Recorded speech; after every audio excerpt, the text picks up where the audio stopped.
So cool to see all those layers and that super yellow butter. I love butter. Butter makes the world go around.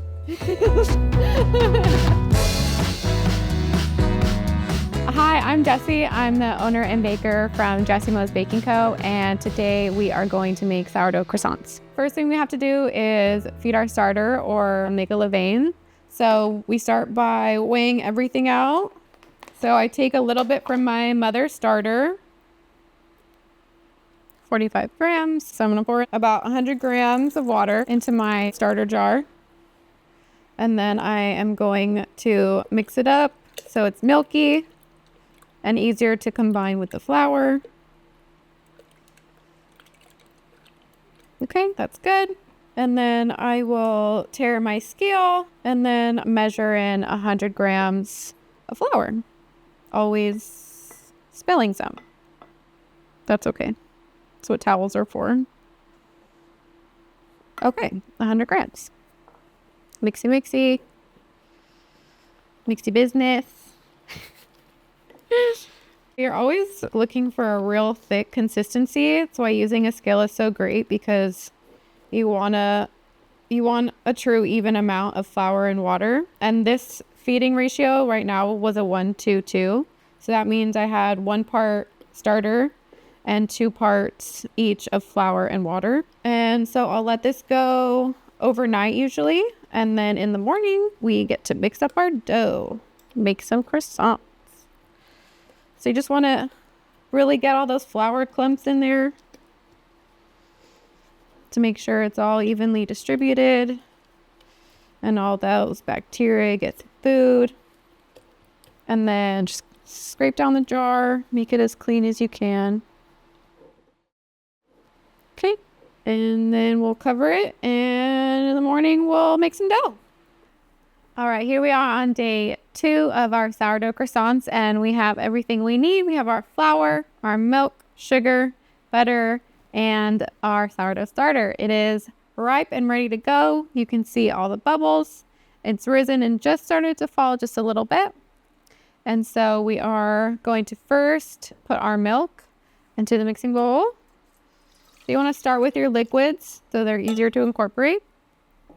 We're going to get all of our starter in there. It's kind of cool seeing like all the bubbles and kind of like gloopy mess. It's like slime for adults, yeah?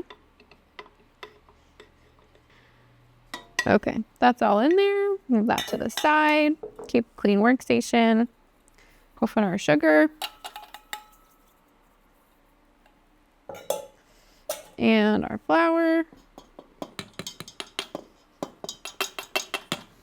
Okay, it's in there. Okay, now we're gonna put our dough hook. Up to our bowl, and we'll start mixing. And so we'll let this mix until it's formed a nice dough ball and starts kind of clearing the sides. And then we'll actually let it rest 5 to 10 minutes before we add our butter in. Mixy, mixy.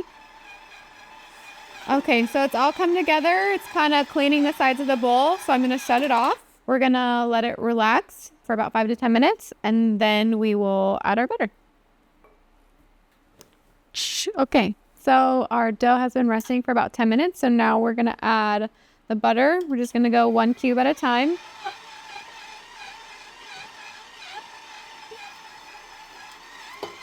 We'll just let this go for a couple minutes.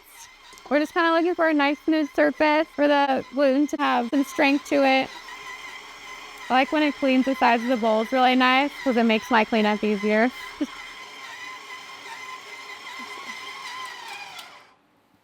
Okay, going to take it out. That comes in one nice glob. And I'm just going to give it a quick little knead. Checking for the smooth surface and that it's not too sticky, not too firm. Also, I just like doing this because it's fun to play with. So put it in a good little ball, put it in our clear container so we can measure its fermentation and proofing levels. Do a quick little press I can make sure it's all flat in there. And we will let this rise until about doubled in size, and then we'll stick it in the fridge and start on our croissants tomorrow. Okay, so we've let our dough proof in the fridge overnight, and now we're gonna make our butter block. So we start with our parchment, wrap that up, grab our rolling pin, let some anger out.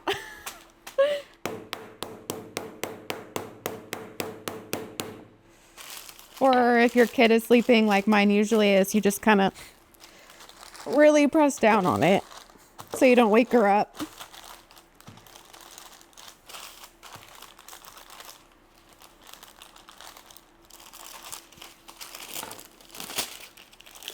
So I kind of want to make this into a perfect little 8x8 square. So I'm going to try to make a little pocket for myself with the parchment and then spread that butter out into all four corners.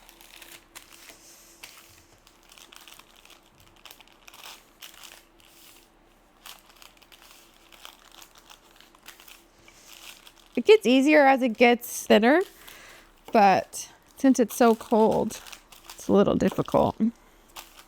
This is where having a dough sheeter or something comes in handy too.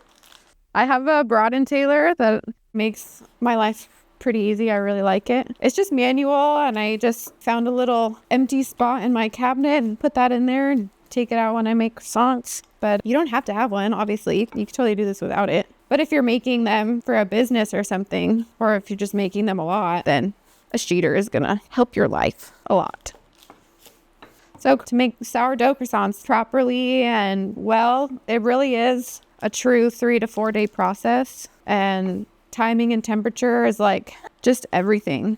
So when you're rolling out the butter sheet into your dough, you want it to be temping between 58 and 60 degrees. Otherwise your butter sheet is going to break. But you know, even if you don't, like, it's not the end of the world. If your butter breaks, it's okay.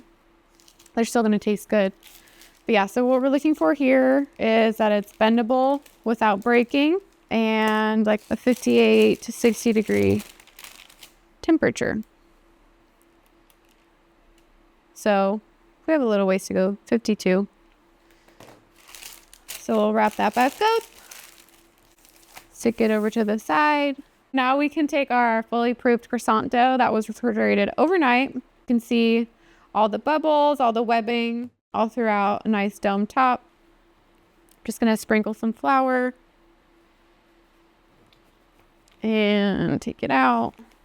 You can see how easy it comes out when it's nicely proofed. So I'm just gonna kind of flatten it a little bit, sort of make a square. You could also like slice the top when you first put it in the container. You can give it a crisscross and it'll kind of open up and be a little bit easier to roll out into a square. So you want a nice, gentle, even pressure. It's more of like a push kind of pull than like a really like smashing it in there. And just give it another turn. And we're not going to go very big or very thin here just because it's not necessary yet. We're just looking to encapsulate that butter sheet before we perform our first turn. Just looking to get like an 8 by like 16-ish rectangle. I like to keep moving it so it doesn't stick, and so it also releases the tension. If you overwork your dough, you're just going to end up with a tough croissant, and it's just going to be harder because the dough is going to do what the dough wants, not what you want. Okay, let's test. I think that's about right. Yeah. Okay, so we will take our butter sheet, unwrap it. I love how yellow this butter is. It's just beautiful. Yellow is also my favorite color, if you didn't already know that. Flip it over.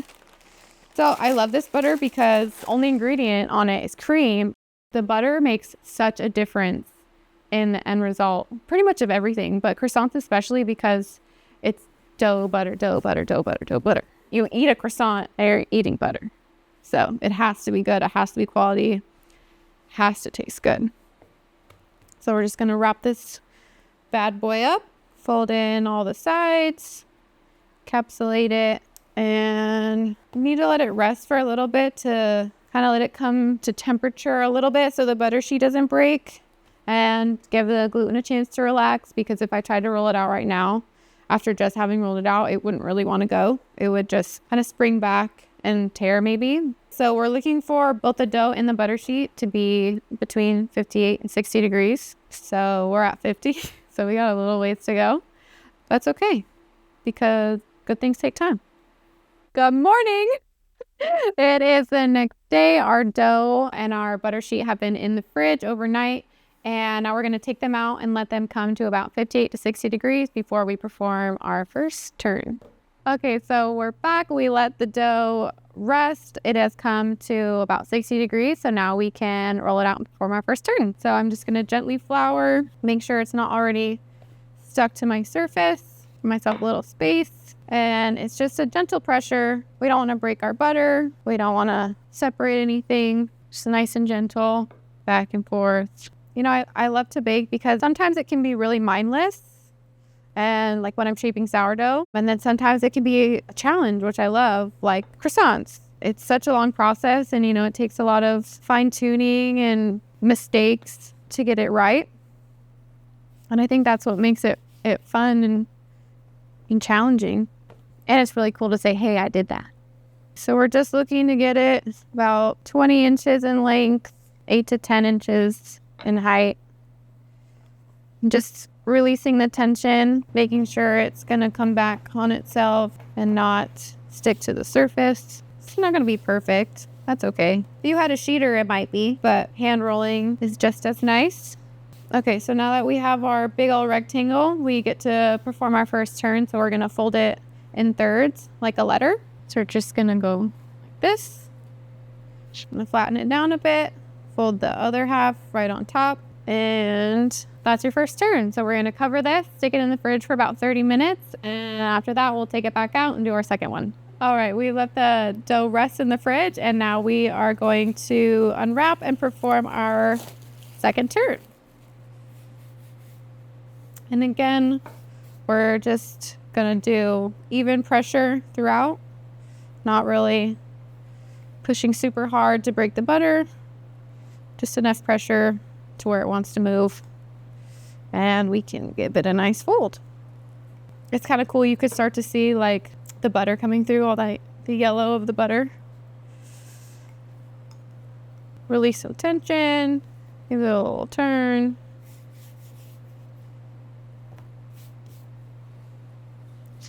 Roll it out the other ways.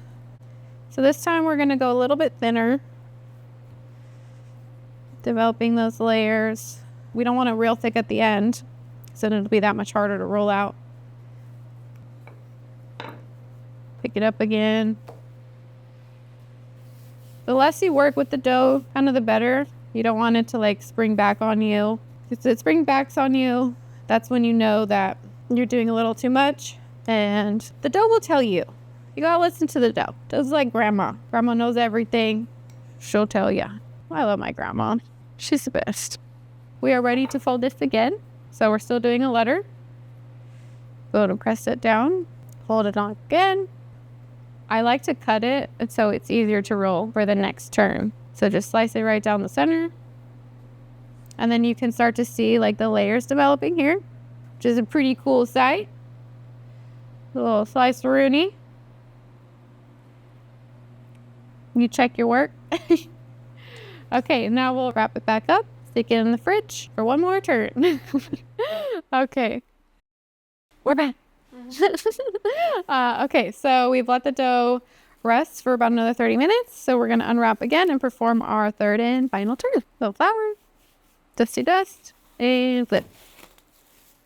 And that same even push-pull pressure. Always making sure that you're not going to stick.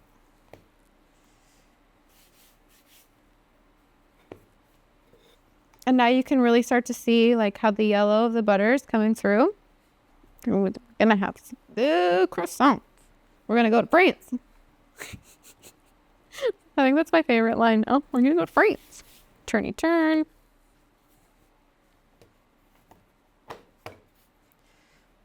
Roll, roll. Push, pull. Whee! See, that's how thin the layers get. You can roll that back. Wait. Yeah. Flour.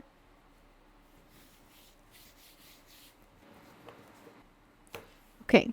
Now I'm going to fold it again for our final turn. Let it fold. Okay. And I'm going to slice it down the side again. It's just easier for me to roll it that way. And I get to check my work. Ooh, see all those layers come in.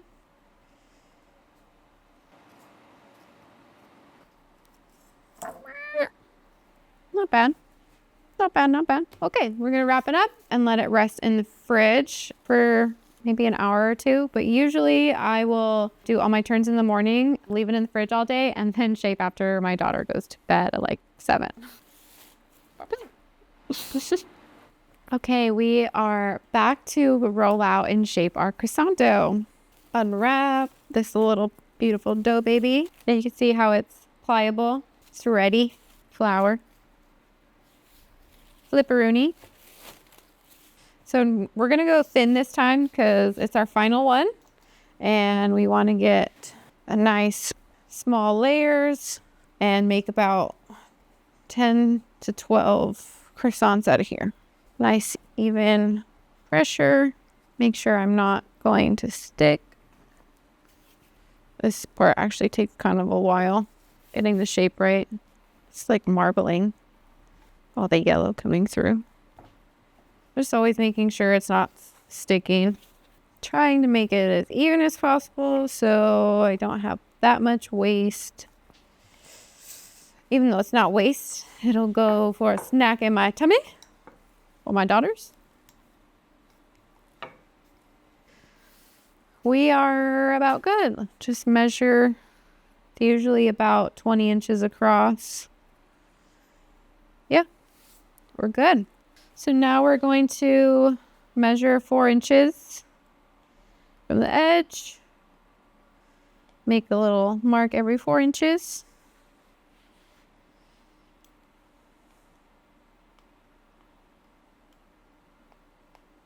Okay, and then cut along those marks.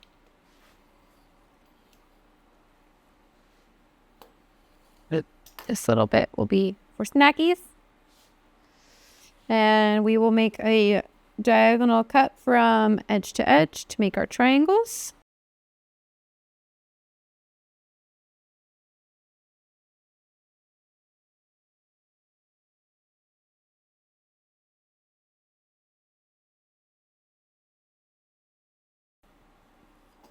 Okay. Our croissants are cut.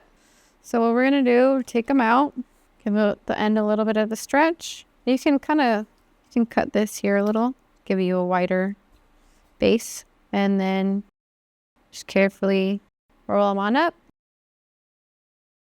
Give it a little love pat. Put it on the tray. Okay, so all of our croissants are rolled and nicely placed on our baking sheet. So we're going to cover them with plastic wrap and let them proof overnight. We are back with our proofed croissants. We let them proof overnight, and you can tell that they're done and ready for the oven by that little jiggle, that wobble test. You can also see the separation and the layers start to form. So we are going to give these an egg wash and stick them in the oven.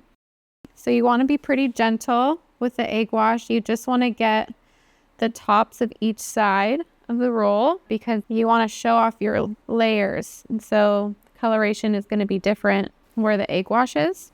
It's going to give that nice brown, colorful sheen. You also want to be careful not to press too hard because these are full of air and you don't want to degas them. So take your time with your little paintbrush like you're back in school, except you don't have to paint on the lines if you don't want to. I'm always really quiet when I'm working because I work by myself during naps. So I have to be quiet. So I don't really get to tell stories that often.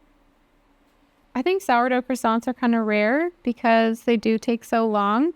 You know, the 3 or 4 day process versus if you're going to use yeast, it's a 2 day, maybe 1.5 maybe. But there's so many added benefits. Like I love the sourdough croissants because my customers with gluten sensitivities, they don't have any issue eating these. And that's just so nice to be able to cater to that community. And, you know, this is the way bread was intended, and all leavened goods for that matter. It wasn't until whenever baker's yeast came around is when bread kind of started getting a bad rap. Bread's the center of so many cultures and so many tables. But yeah, if you got a rolling pin, some flour and some butter, and a sourdough starter, you can make sourdough croissants at any level. They're going to be good no matter what you do. They don't have to be perfect. They're going to be good. Your family's going to love them. Whoever you serve it to, it's going to be like, oh my God, I went to France with this croissant. They are all egg washed. We are ready to put them in the oven. We preheated the ovens to 375, and we're going to bake them for about 25 minutes until they're a nice golden brown.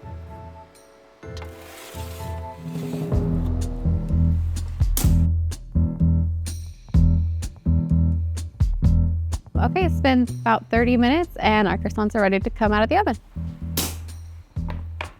Yeah. The joy of a freshly baked sourdough croissant. Let's cut it open, see how I did. Flakes on point. Oh my God, I nailed it.